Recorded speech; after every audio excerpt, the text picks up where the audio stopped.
Hey everyone, welcome to week 4. We're going to talk about the upper body on this one. I'm going to try and make it a little bit shorter than normal.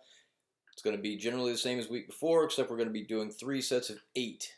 Alright, you're going to start with the incline bench press on a barbell. Then you can do incline dumbbell flies or presses, incline dumbbell curls, lat pull down, prone rows, dips, a seated military press, cable face pulls.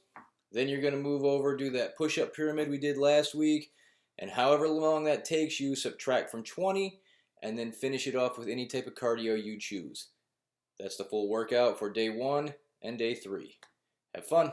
So we are starting day 1 of week 4 now, which is again upper body. This is your incline barbell bench press. Big thing here, getting your hands at a spot where you feel comfortable. I usually take an incline a little bit wider than I do a normal bench press, but basically get yourself where you would do a push-up.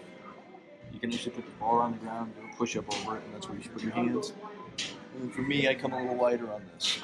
Normally, I'm a range of motion all the way down and touch person, but on incline, the range of motion is sometimes impeded by where the actual pad and hooks are. So I usually only come about maybe an inch off my chest for this.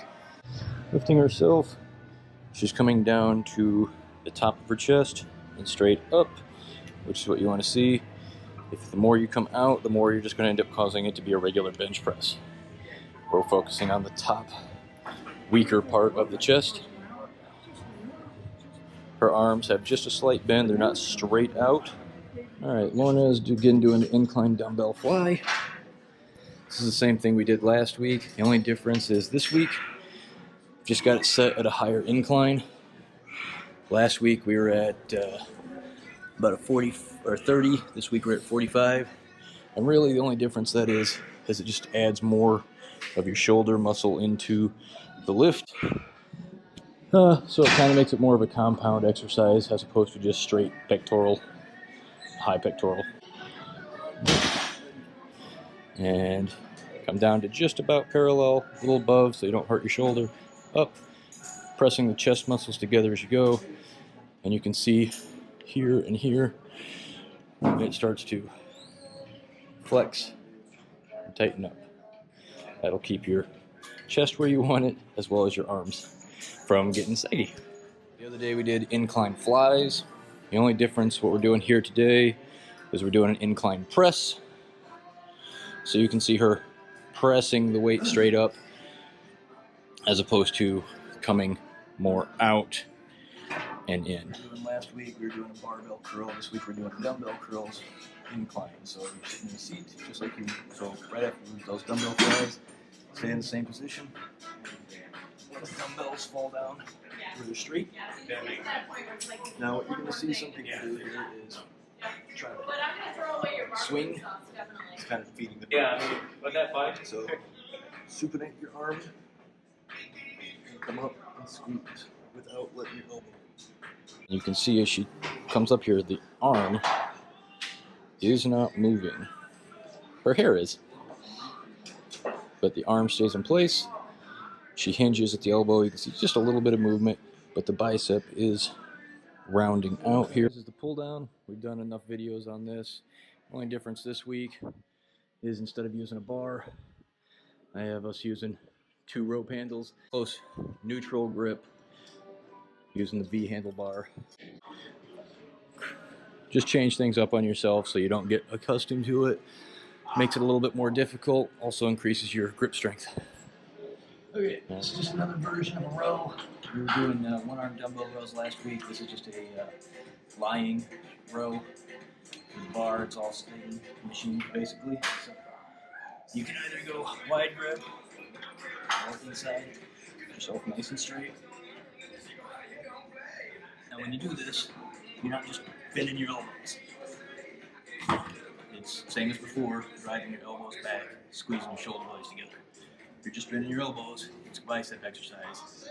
So when you do it, work on a weight that allows you to pull, get your elbow up.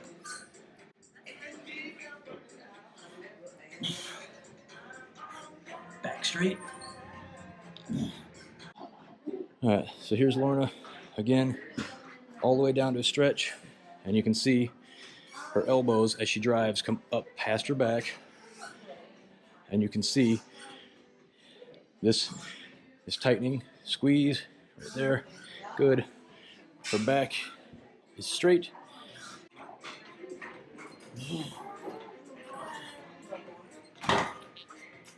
And notice what I'm doing, I'm not just dropping the weight down. You want that nice negative so that the tension stays on your back muscle as you're coming down. If you just drop it, not only are you taking a chance of hurting yourself, but you're not getting anything out of the downward motion.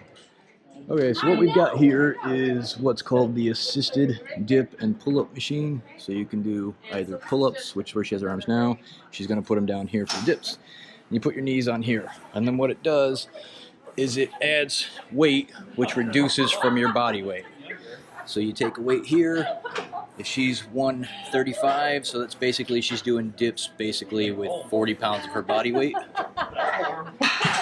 So she's going to get up now, put her knees on the pad. Her body weight will be counterbalanced by the weight here. Now as she comes down to just about parallel if she can get there, and pushes up, locking out, getting all the heads of the tricep, and you can actually see it horseshoeing there. And notice how she goes straight up and down. If you lean forward or back, you will start to put more pressure into your chest muscle, which isn't always a bad thing. You can do dips for your chest, especially wider grip, but we're focusing on the tricep right now, which you can see very clearly when she comes up. Right there, it's starting to form. You can do a dip machine with that, which is the assisted, and then you can do it without the weight, which is just a straight dip. Some people like to put a weight belt around themselves with weights hanging down off of it to get weighted dips. I like all of those.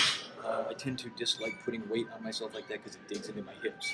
So, as a way to, I'll get 2 benches, put the weight on my body, get yourself a nice base, and do dips like this. And you're dipping with your arms. Again, locking out at the top. Do not just dip your body down and lift up. This is doing very little. And be careful about putting the weight on. Normally this is where it's good to have a partner. Mine, of course, is taping right now, so it doesn't really work. If you're unable to do weight, that's good too. Again, just same thing. Down. Go to where you feel comfortable. If it starts to hurt your shoulder, stop.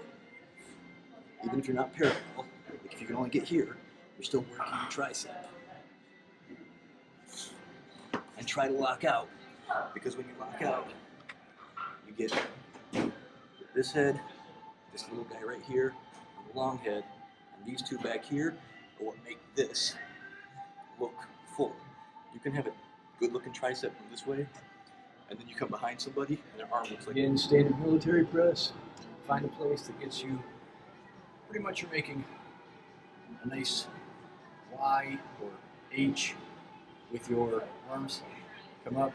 For me, I generally have my pinky on the edge of the bar, but it's going to depend too if you're doing, this is a Smith machine versus an actual standard military press sitting down over in squat rack.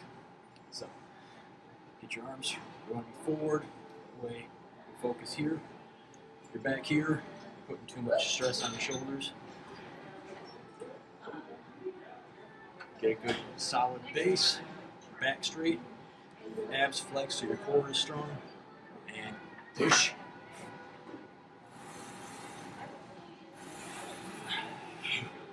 Lock out.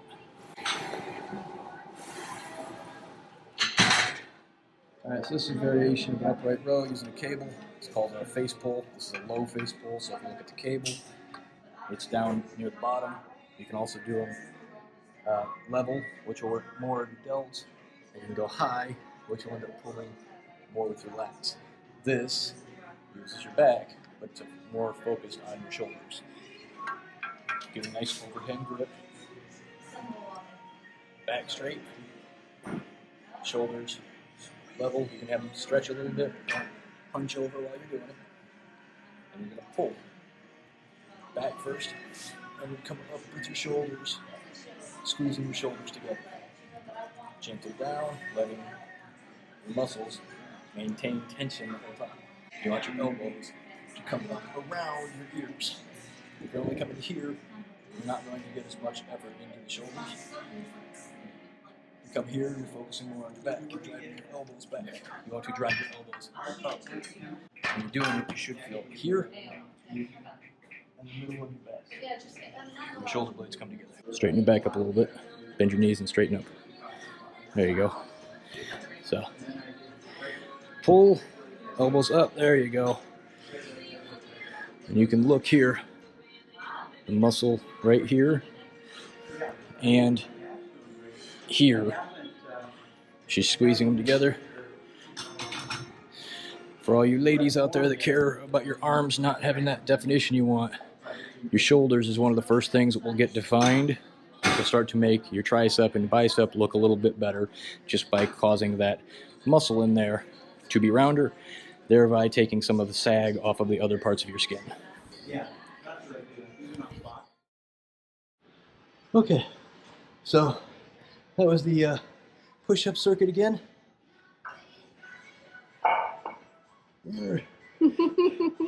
And that took 4.5 minutes. So now we're gonna go over and do another 15 minutes of cardio and call it a day. Bye. All right, it really does not matter what piece of cardio equipment you use at this point. Basically, we're trying to end with about a 60% heart rate. After doing that push-up thing, you know, do what you need to, but we want to get a total of 20 minutes of cardio. So it took me 5 minutes to do the push-ups. Whatever it takes you, subtract from the total 20 minutes, and that'll give you your time.